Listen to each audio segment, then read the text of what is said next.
देखिए, तमाम जो पॉलिटिकल पार्टीज से पहले रैलियां की, उन्होंने रैली की अपनी ताकत दिखाने के लिए।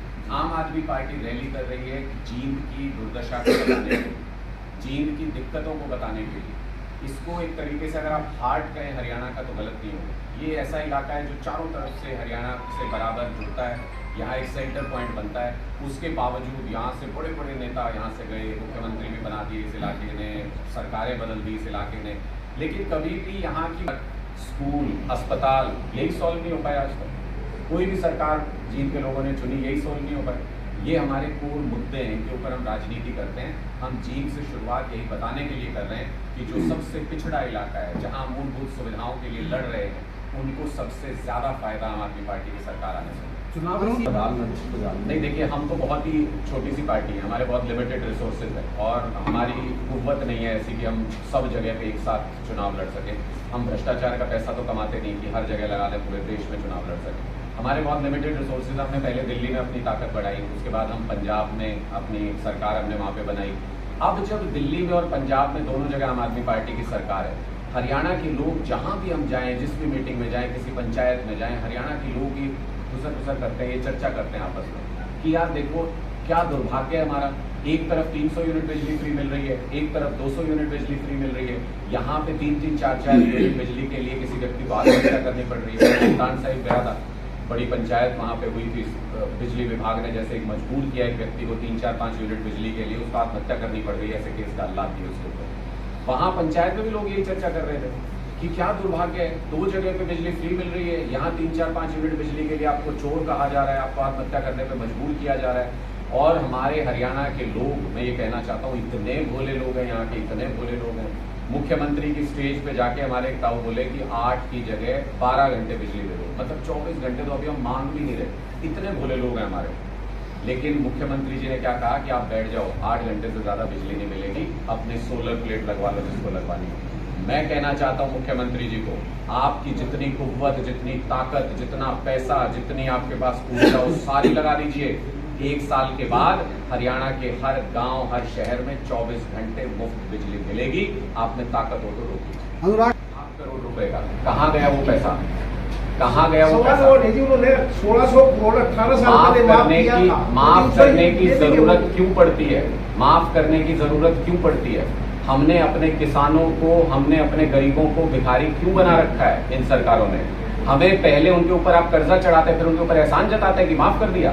दिल्ली के अंदर हम 80-85% लोगों को मूलभूत बिजली 200 यूनिट जितनी उनको चाहिए फ्री में देते हैं। पंजाब में 50 लाख परिवारों को हम मूलभूत बिजली 300 यूनिट महीने की फ्री में देते हैं।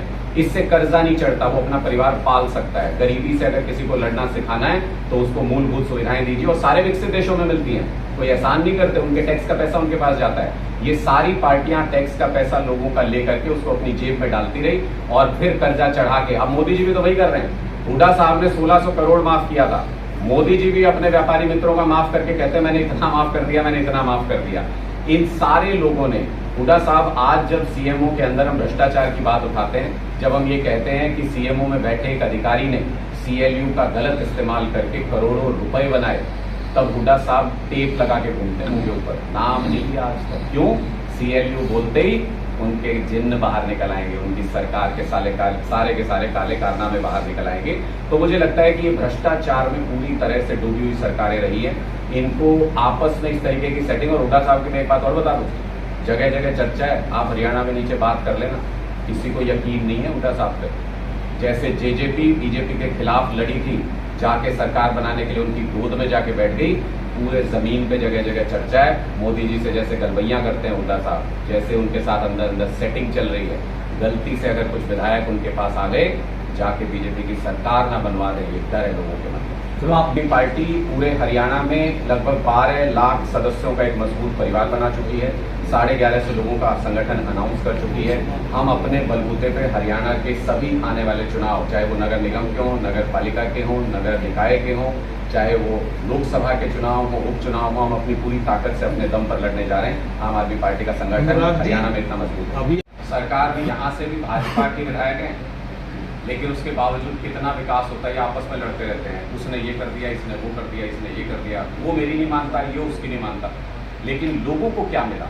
मेरे कहने का मतलब ये है कि हमने अपनी पूरी ताकत से बदलाव में भी हिस्सेदारी की, राजनीतिक रूप से विकल्प बनाने में भी हिस्सेदारी की, लेकिन हमें अपना जायज़ हक कभी नहीं मिला। और जींद के नहीं, पूरे हरियाणा के लोगों को बोला कह रहा हूँ मैं तो इस मामले में 24 घंटे बिजली हमारा हक है, हम अभी भी मांग नहीं रहे। और जिस तरीके से हमें तिरस्कृत किया जा रहा है स्टेज के ऊपर, जिस तरीके से उन बुजुर्ग को कह दिया मुख्यमंत्री नहीं मिलेगी, बैठ जाओ, 8 घंटे बिजली मिलेगी। मुख्यमंत्री जी अपने घर के कारखाने में बनाते हैं बिजली, जनता के टैक्स के पैसे से आती है ये बिजली। 24 घंटे बिजली मिलेगी, इसलिए मैं कह रहा हूँ, आज यहाँ दावा करके जा रहा हूँ, मुख्यमंत्री जी में जितनी ताकत हो रोक लें तो अदानी की गोद से बाहर निकल के आएंगे मुख्यमंत्री, तब चौथी पार्टी है। सबको पता है आम लोगों की पार्टी है, हम राजनीतिक परिवारों से नहीं आते, हम राजनीतिक पृष्ठभूमि से नहीं आती, धोखा हमारी फितरत में नहीं है। अरविंद केजरीवाल जी ने दिल्ली में प्रूव करके दिखाया, हमने जो वादा किया वो वादा नहीं, गारंटी होती है, जो बोला वो करके दिखाया। पंजाब के अंदर हमने जो बोला वो करके दिखाया। इनकी तरह नहीं है जो आज की सरकार है, ये कहते हैं कि नौकरी देंगे नौकरी देंगे नौकरी देंगे, फिर कोर्ट में जाके स्टे हो जाता है, कभी अपनी एडवर्टीजमेंट वापस ले लेते हैं, कभी बच्चों को भटकाते रहते हैं इधर उधर, नौकरी नहीं देते। पंजाब के अंदर पहले साल में हमने 28,000 नौकरी, क्लीन, एक भी कोर्ट के अंदर कोई केस नहीं चल रहा उनको लेकर, एक भी ऑब्जेक्शन कहीं से नहीं आया, एक कहीं कोई रिश्वत की बात नहीं आई, क्लीन नौकरी 28,000 दी, 30,000 कच्चे कर्मचारियों को पक्का किया। ऐसा पंजाब के इतिहास में कभी नहीं हुआ। और उसी का नतीजा जालंधर के अंदर हम जब जीते थे चुनाव तो हम 92 सीट जीते थे, लोग कहते थे सुनामी आ गई सुनामी, लेकिन तब भी हम जालंधर में से 9 में से सिर्फ 4 सीट जीत पाए थे विधानसभा की। अब 1 साल बाद जब हम जालंधर का चुनाव लड़े, हम 9 में से 7 विधानसभा सीट जीते हैं वहां पे। इसका मतलब जितनी हमारी पॉपुलैरिटी 92 सीट के वक्त थी, लोगों ने उससे ज्यादा मैंडेट हमको देके भेजा है। कांग्रेस का 60 साल पुराना गढ़ तोड़ा है हमने वहां पे। ये दिखाता है लोगों का हमारी नीतियों पर विश्वास दिन ब दिन बढ़ रहा है। पंजाब की तरफ भी हरियाणा के लोग देखते हैं, दिल्ली की तरफ भी हरियाणा के लोग देखते हैं।